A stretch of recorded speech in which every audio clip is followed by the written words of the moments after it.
Well, so we're here, and now let's look at what the discussions are. And we have in the studio Agbesi Nuchu, and he's a member of the NDC's communication team. And how are you, Agbesi?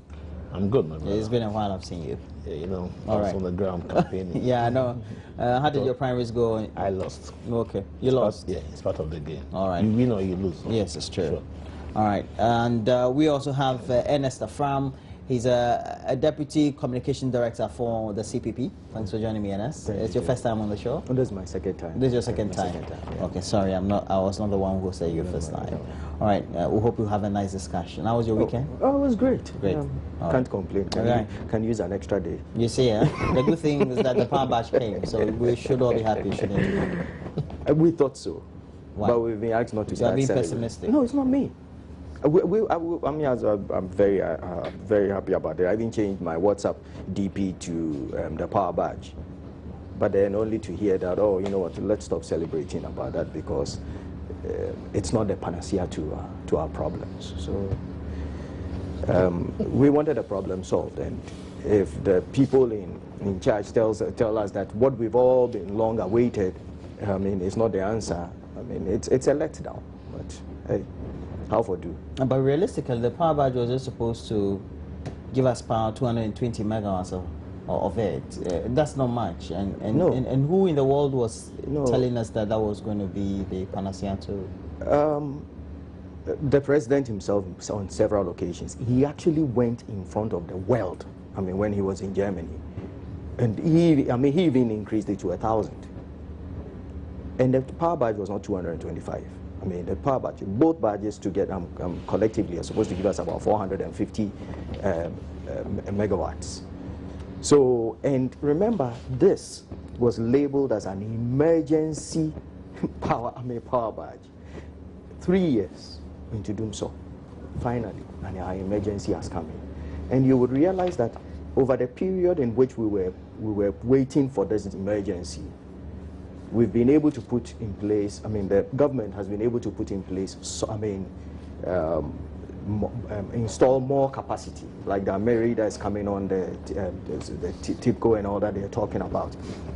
So then you begin to ask yourself, I mean, I seriously would want journalists to get into the contract with the power badge, because on this power badge, because if we sign on, when you sign on for emergency, you pay extra, because someone is coming in to quickly fix a problem for you. Because that means it's customized. So it's customized, yes, and it's supposed to come in as soon as possible to solve a problem. And if this thing takes all these years, you have to look in the contract to find out what were the deliverables, because these people are supposed to deliver. There's something we call your ETA, estimated time of arrival or delivery.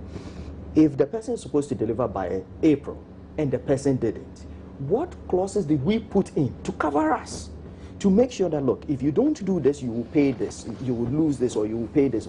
But it's like we're sitting ducks and people just play roughshod on us. If you look at what we're hearing from the contract, it goes a lot to the benefits of the owners of the barge, and there's nothing covering us. They've taken their good merry time, strolled it in, and now they're telling us it's not a panacea. So, I mean, nobody knows what else to expect. And not only is it that, it's more expensive. Per unit of power produced, it is more expensive.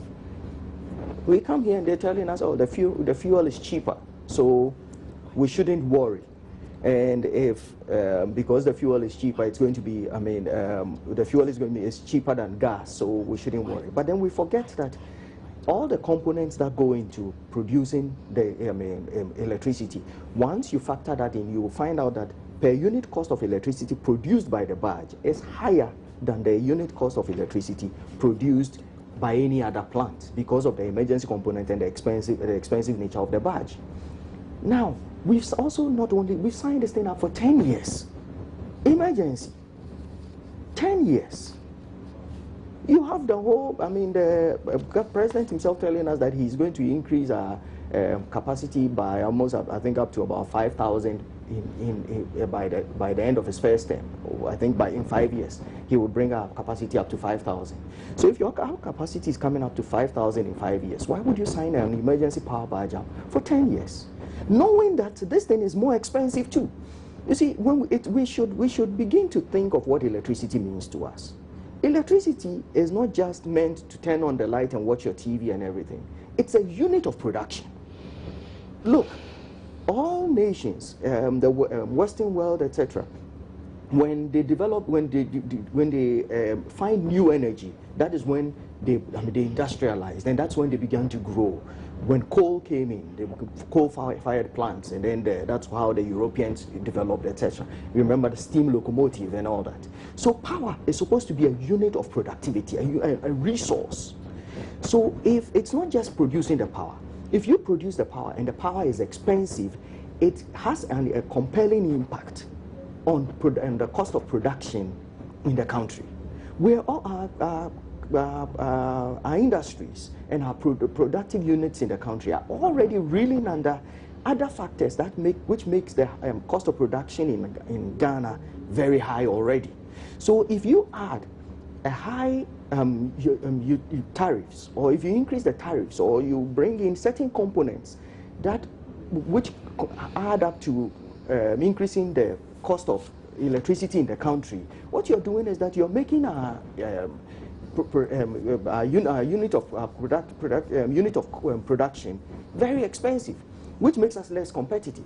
As we are speaking, a lot of our neighboring countries are producing at a lower cost than we are in many ways, and they are bringing their goods here. Well, very soon we'll hear from the representative of Karpa, one of the Karadini's brothers or sons, who accompany the power barge to Ghana, and we'll get to learn a lot more, whether it's a lot more expensive, but of course they're coming as an entity, they want coming for profit really. But at the end of the day is the constant criticism against government for its inability to be able to resolve the energy crisis, despite sometimes the utterances or the promises that have been given over the period. IBC. Yeah. Good morning to our cherished viewers. Who said the coming of the power barge is the panacea to our current energy challenges? It's a process. There are some few additions. You understand? If 225 megawatts is going to be added to our current problem, it's part of it. My brother, you can't have everything for free. We all know it must be expensive. I prefer something that will be expensive, but at the end of the day, it's available for usage, than going for something that will be too expensive at my cost.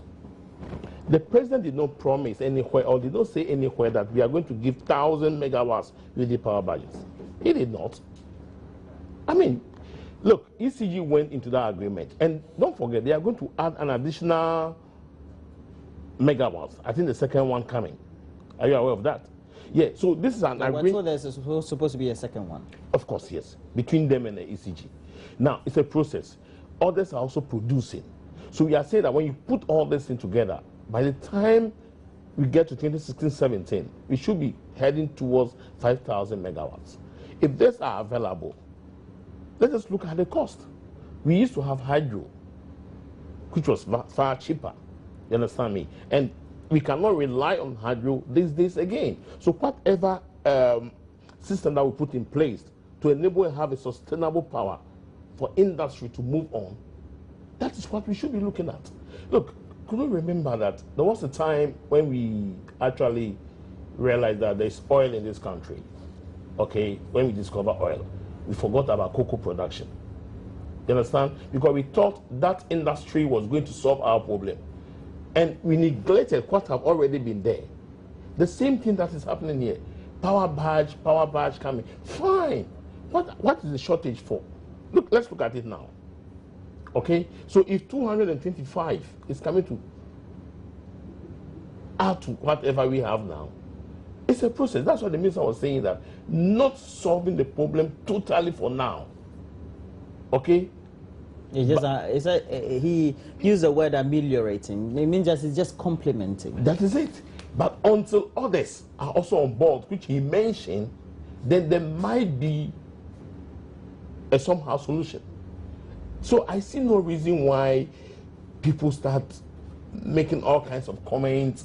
It's not the end to the solution. We can't have an end to such a solution So, Well, Mr. Luchu, Ernest made a point. He says, for example, and I know that this has also repeatedly been said by critics of government, whether from think tanks or civil society, etc.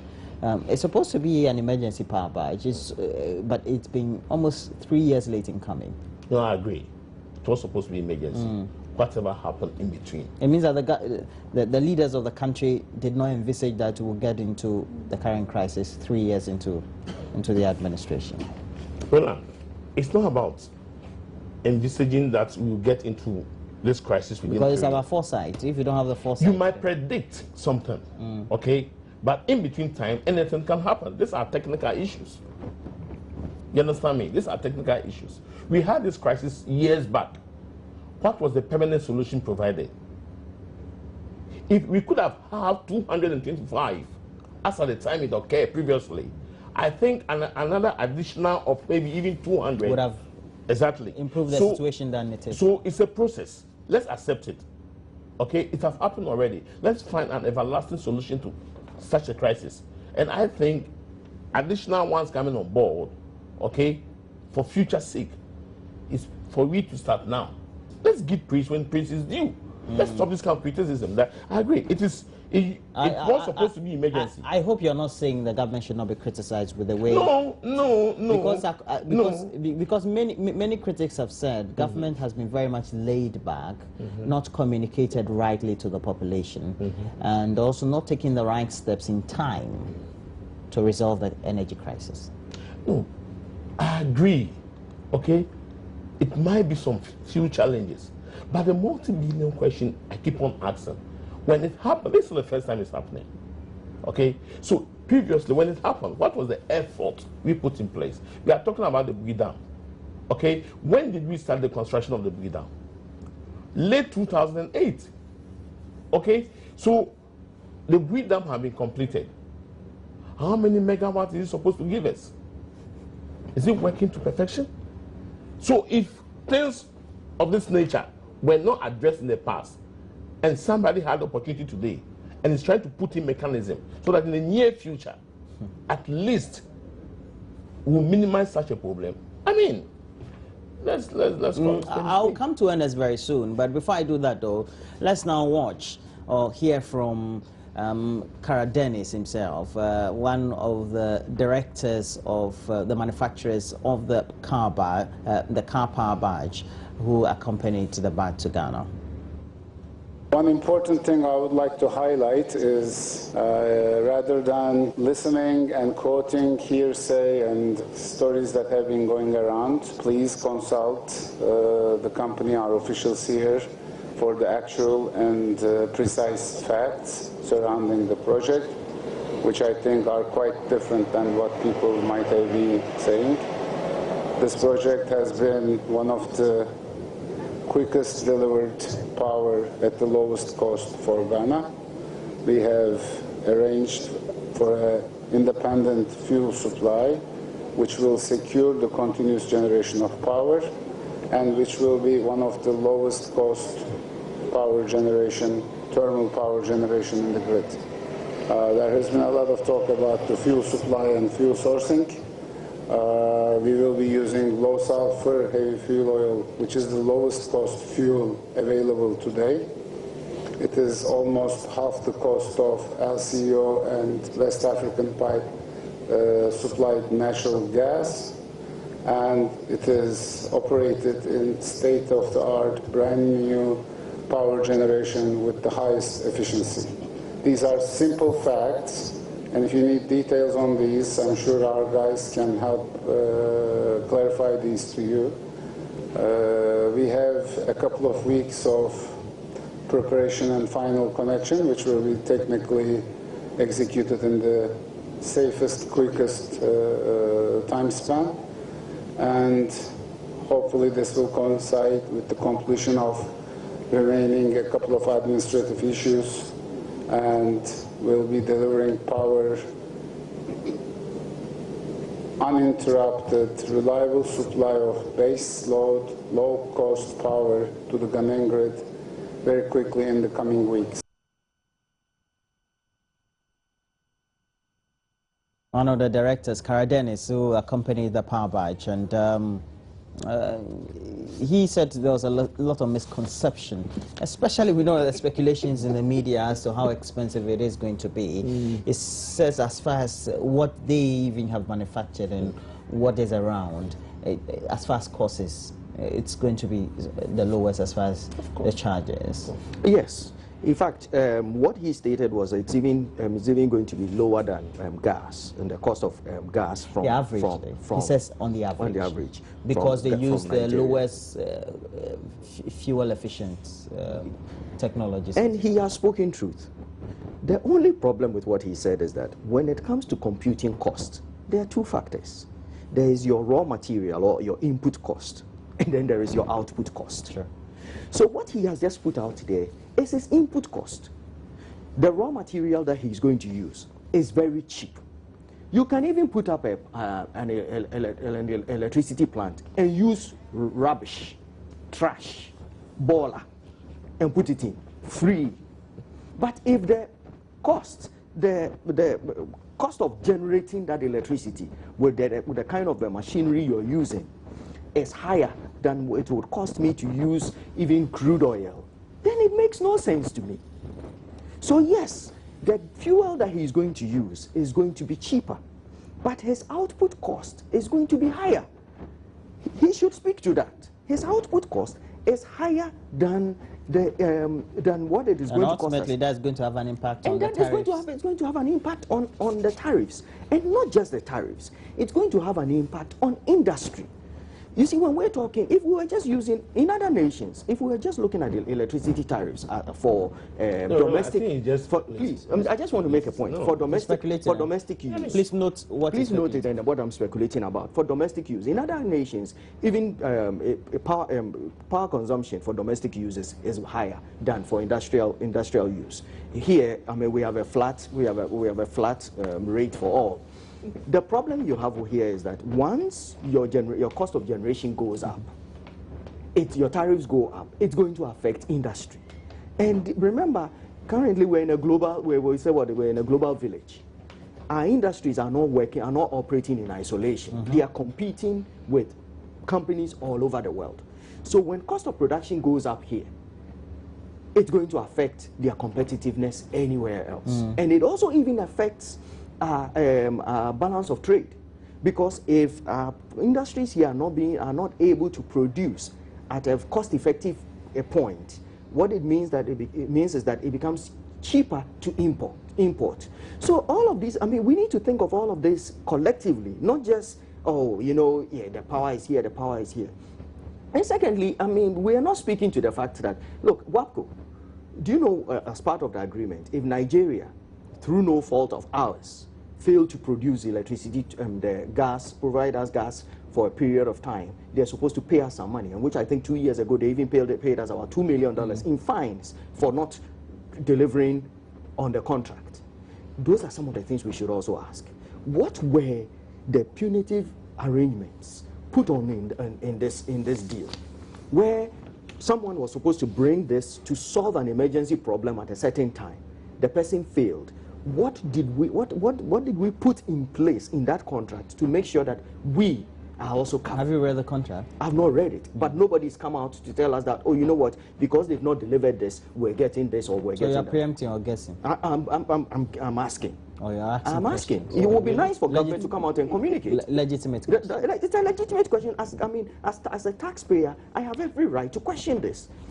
So it would be nice if my brother here can even provide the answers. I'll be now, we're told that ultimately, if this is in use, consumers will have to pay more. It also means that the other side of our argument will be, without it, wouldn't we be paying extra more and be a lot more in a difficult state with using generators, etc.? So this one, we're better off. Yeah, well, and definitely we have to pay more, which will be better than using the gensets. You remember, as I keep on referring to the past, when it occurred, we were told that there was a combination of few gensets up to 80 megawatts, and that was too expensive. Okay, so even if this 225 is given outright to industry, okay, it will be far better for us to have power in our homes than the industry going off that power. Okay, it will not be as cheap as we used to have when using the hydro. Definitely, it will be a bit expensive. You understand me? But he is talking about the input as against the output. He did not tell us what goes in there. Okay, that's why I say it's speculative. You did not tell us exactly what goes in there before you are telling the whole world to this morning.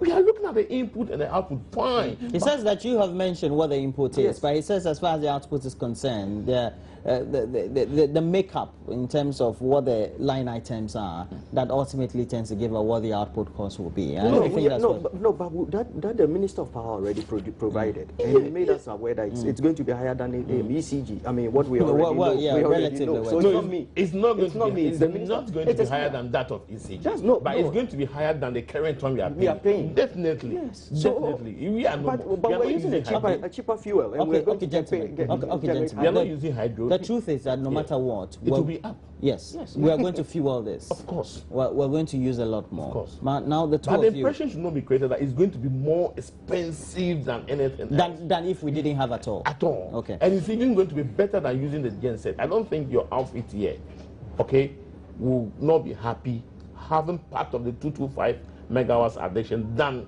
the cost of the genset. Well, that's true. You should be realistic. There's no free lunch. Yeah, unless you want to tell me that you don't need it. Well, it's good that you mentioned the phrase there's no free lunch, but Ernest, you do agree we've moved on from hydro. We can't rely on hydro again. Climate change has affected us. The water levels are not the same, etc. So we need to have everything, don't we? Yeah, and there's one. It means that this is going to be the status quo from hence. Yes, but then you see that one of the core duties of government is to govern such that the people in the country are comfortable, and industries, I mean, people are able to operate, and people are able to be productive efficiently. So it's not just generating power. The point we're making, I mean, we've been putting across is that, look, we need to think of efficiency. And efficiency, when we're talking about efficiency, we're talking about cost efficiency.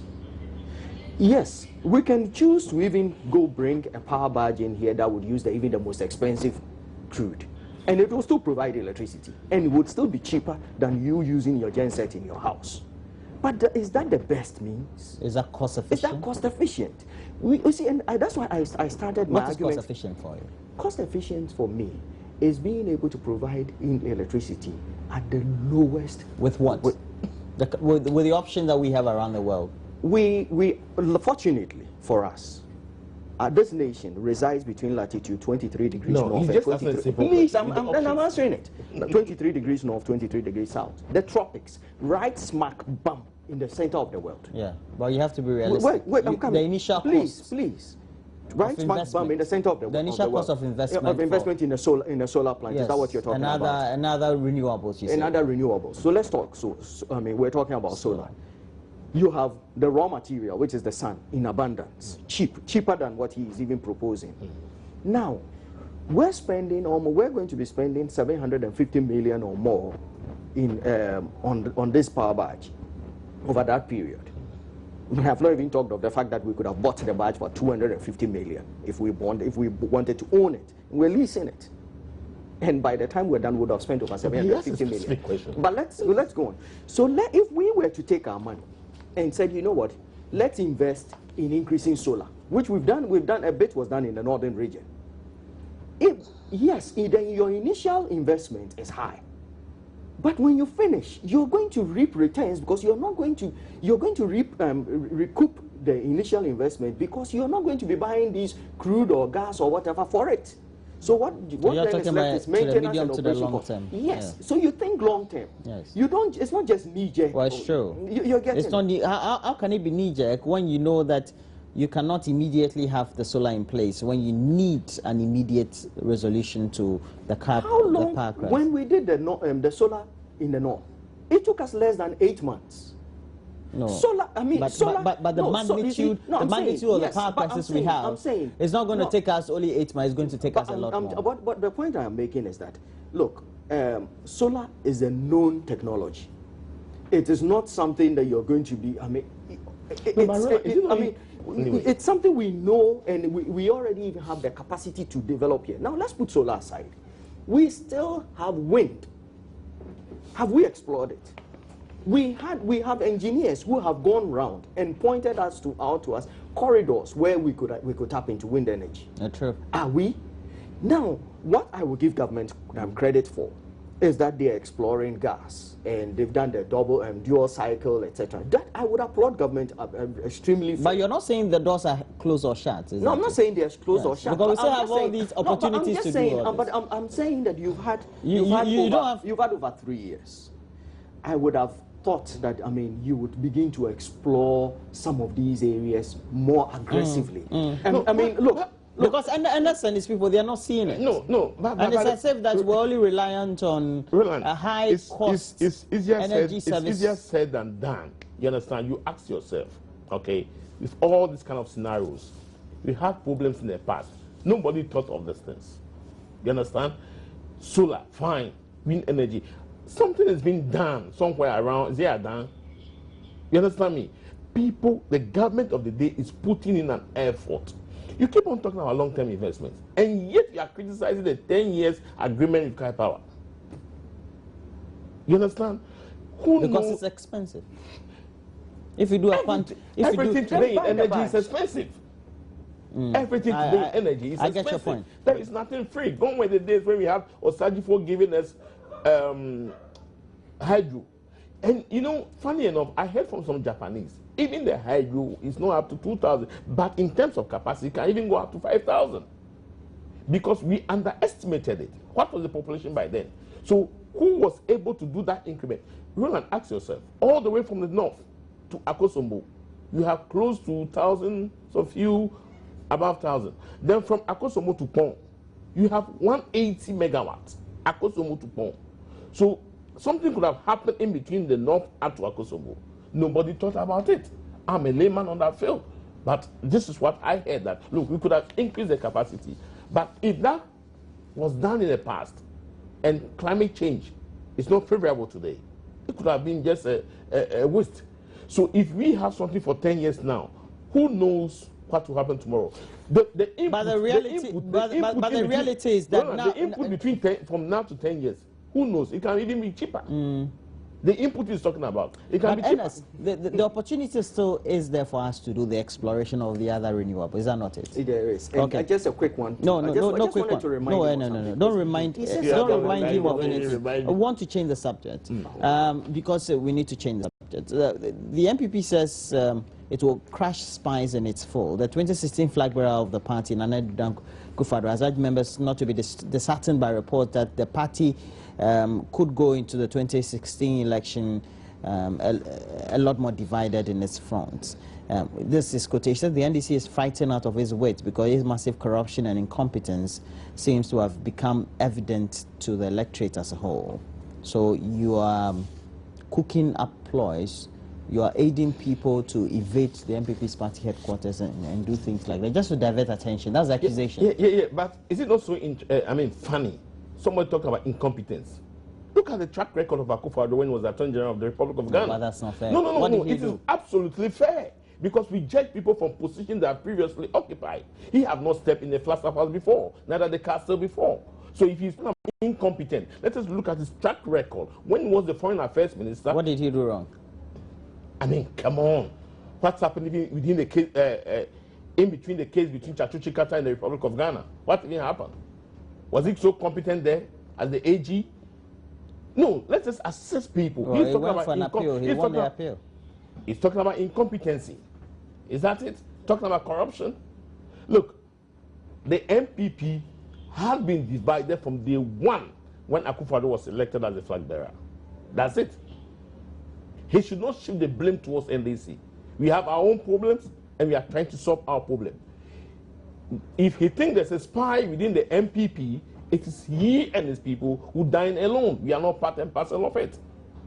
Is it not so interesting that any time Akufo travel out of this country, there's chaos in MPP? Very, very interesting. So are we waiting to see, may God forbid, such a person as the leader of this country? Then there will be no peace in this country anytime he travel. Why? Well, how do you make those allusions? Who is a spy? How can you make those conclusions? Of course. He's not a leader yet, so you cannot say there will be chaos in that. No, but he's a leader of the largest opposition party. Over 5 million people. He's not the chairman of the party, is he? He's only the flag bearer. No, he has more powers according to their constitution, even more than the chairman of the party. No, their constitution doesn't mandate the flag bearer to take any consequential action or directives as far as in relation to managing. No, I'm very surprised at this. Today, okay, the most respected worshipper of the party is Akufo. If you say anything against Akufo, you are gone. Why? That is happening. We are all seeing it. The bootlickers, they are there. We are all seeing everything for ourselves. Anything. I mean, somebody who speaks on behalf of Akufo have been suspended. Sorry, Paula Foko. Well, someone will say you're only politicking, but I am not. It's the reality. You and I are seeing it. Am I the one who goes suspending the people because people speak against him? That is a fact. Okay? Until the MPP have a change in terms of leadership, I don't think they'll have their peace. Akufo have been there before. Oduboy have been there before. Just look at the track records. You understand? We also have various leaders, but it's not so. It's not so. So why do you blame that on the NDC? Yes, interesting point that he's making. Somebody will say that he's just politicking, and it's just a fight between the MPP and NDC, and so one has to make the other look bad. Is that the case? No, I like it when you said he was just politicking, but unfortunately he said he's not. So which means he's very serious about it. Of course, yes. He's talking about leadership. I'm surprised. You know, there's an Akan proverb that says that as you crawl down to look into the behind of a crab, God is looking at your own behind. I mean, he's talking about leadership. Let's take the leadership of his own political party, President Mahama. He took office in late 2011. 2012. He took office 2012. He inherited an currency exchange rate of 1.75 to the dollar. 1 cedi, 75 pesos to the dollar. Inflation, single digit, 8.6%. GDP, 13%. And in 3 years, 3 years, he has devalued the currency that he inherited at 1.75 to 3.80 to the dollar. And when was it 1.75? Be specific. In 2012. Oh, come on. In 2012, it was 1.75. Come on. It was 1.75. Come on.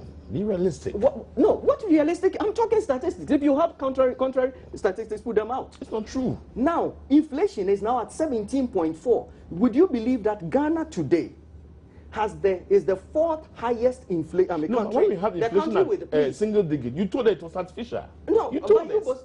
Anything that we do, you told us.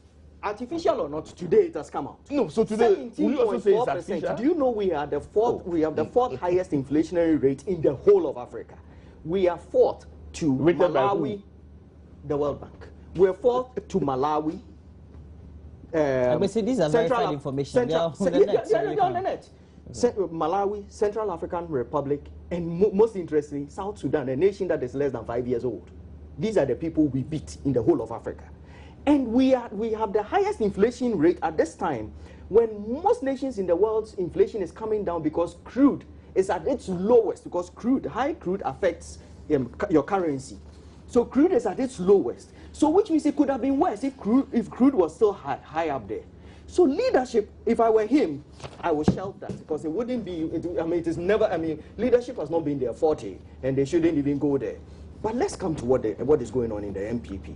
I would have wanted, the CPP, being a party seeking power, would sit back and enjoy, would rather sit back and enjoy what is going on and say, okay, fine, you know what, let them trash it out amongst themselves. But we also believe that these are all political parties there. I mean, in fact, all of them have benefited from the good work that and the foundations that the CPP put forward. I would have wished the NPP would not be in the kind of situation they are in. Because if they had better managed, it's not the best. If they had better managed it, it could have been. It could have. I mean, they wouldn't be where they are. And I'm sure it looks like they are taking certain steps to deal with it. At the same time, too, we also have to speak with government. I think, and this is one thing I'm glad you brought this up, because I listened to something that was quite disturbing on Friday. Sometimes I think our state officials forget when they are speaking as government and when they are speaking as party. My brother here can be forgiven. He's speaking as a party member. I listened to the Deputy Minister of Information, Felix. Communication. And I was asking myself, is he speaking as an NDC communications member, or he's speaking as a Deputy Minister of government? Because when you're speaking as government, you are speaking for all. NPP came out and put out a statement that they think there are certain arms of the state that are involved or whatever in what the raid in their office. I like how the army dealt with it. They came up and said, look, we have no hand in it. The police also came out and said, look, we have no hand in it, and that it will be investigated. So they're going to investigate it. That is how government, responsible government, communicates. But when you, the minister, whose upkeep is maintained by the people, by the state, you're not being paid by the party, you're being paid by the state. Look, you come and speak as a party member. By the state, every minister MPP is being this paid and by the MPP state. MPP is that, and I'm asking myself, it is undignified. It